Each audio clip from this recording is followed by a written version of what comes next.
unmitigated terror trip. Not meant for the weak of heart. Let us take you on a journey that plunges into the world of the undead and leads you to Paris of 200 years ago. Here you will find a nameless vampire caught in undesired immortality. He discovers through his ghastly initiations into the netherworld that he is not alone in his nightly search for warm, fresh blood. Lurking in the dark corners of the streets are more of his kind. Many more. A community of the undead roaming the near vacant streets of every city. Unable to control his desires and longing for death, the vampire travels through the years, lonely, yet not alone. For there is Lestat, his tutor and initiator in this new existence. But he refuses to do the things that Lestat asks of him. He is against the killing of any mortal. And there is Claudia, the vampire who will become his companion through this new experience. She will always retain the body of a child, while her mind and passion continue to grow. Upon receiving an invitation to Le Théâtre des Vampires, His curiosity gets the best of him, and he and Claudia attend the performance. It is here the traditional ways of the vampire Seem more familiar than they ever had. Interview with the Vampire by Anne Rice. Le Théâtre des Vampires was by invitation only.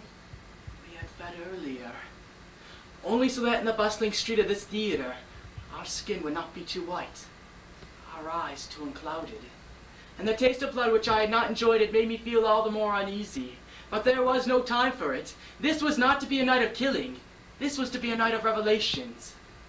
No matter how it ended, I was certain. Ours was a box, one of the best in the theater. And if the blood had not dimmed my skin, nor made Claudia into a human child, our Russia did not seem to care.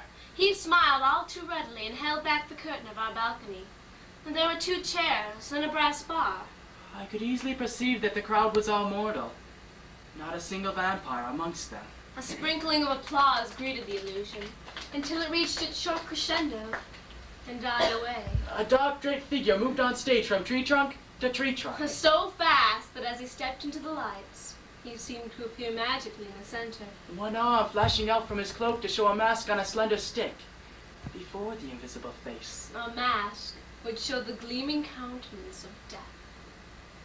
a painted skull. It was death standing before the audience. It was death standing at the edge of the woods. It was death in love. It was then I realized the languid white hand was not painted white.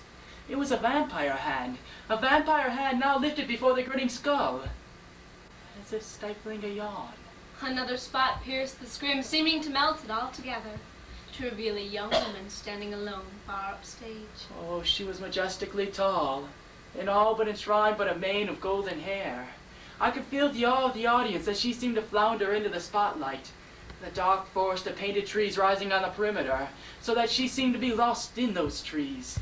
And she was lost, and she was not a vampire. Nothing had touched her face, which seemed to grow more beautiful by the moment. I could not see in the light, though all could see me. And the moan which escaped from my lips seemed to echo over the thin, romantic singing of a flute, Which was a tribute to her beauty.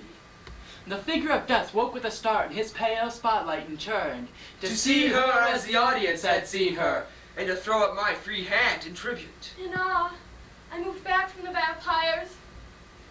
I could see the tears in her eyes like the glass in the flickering of lights. I felt my spirit contract in fear for her, and in longing. Her beauty was heartbreaking. Behind me, a number of painted skulls suddenly moved against the blackness. The figures that carried the masks were invisible in their black clothes, except for free white hands that clasped the fold of a skirt. Vampire women are here. Moving in toward the victim. One by one they thrust their masks away so they found an artful pile, the sticks like bones, the skulls grinning into the darkness above.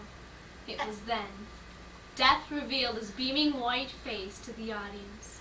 And here we stand. I could hear the breath of the audience, the halting soft sighs.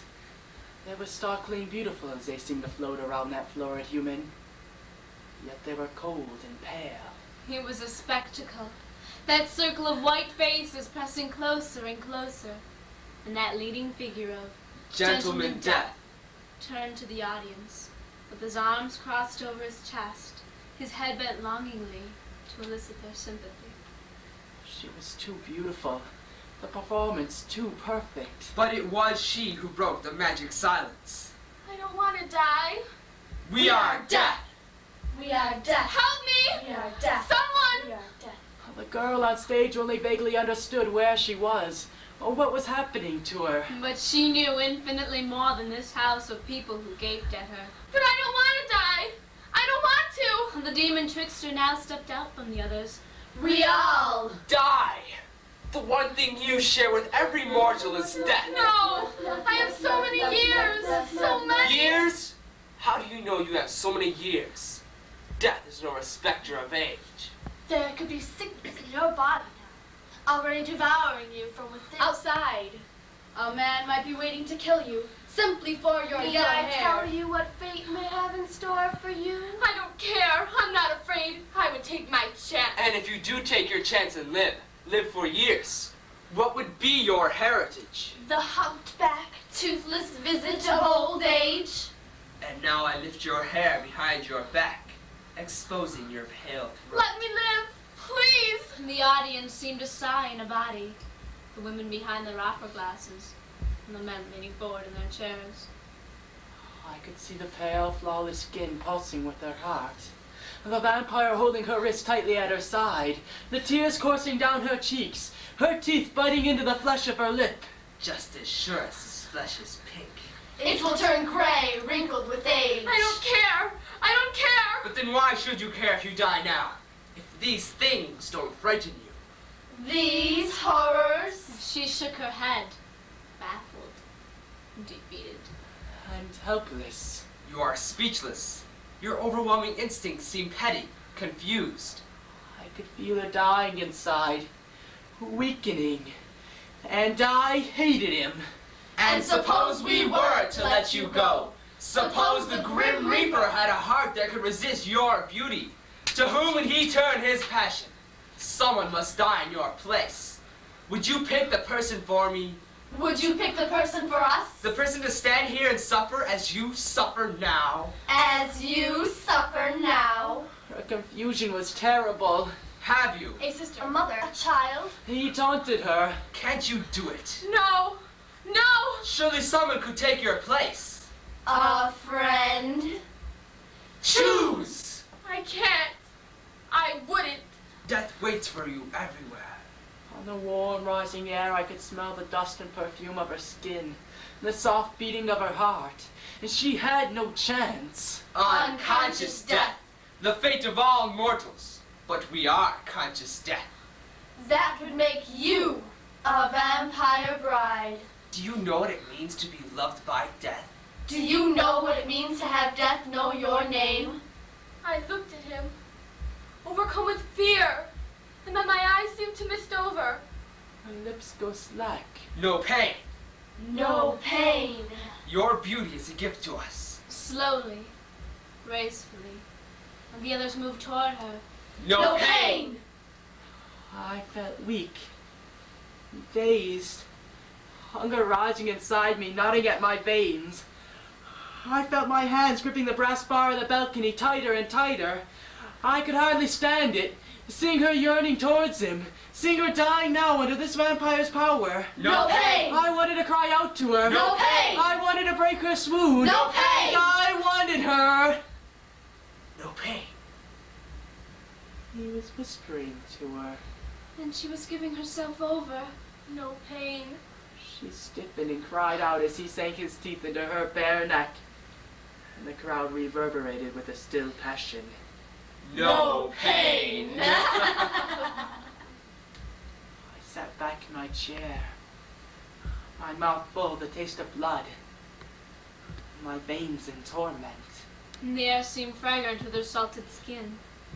Around her, the other vampires were withdrawing one by one.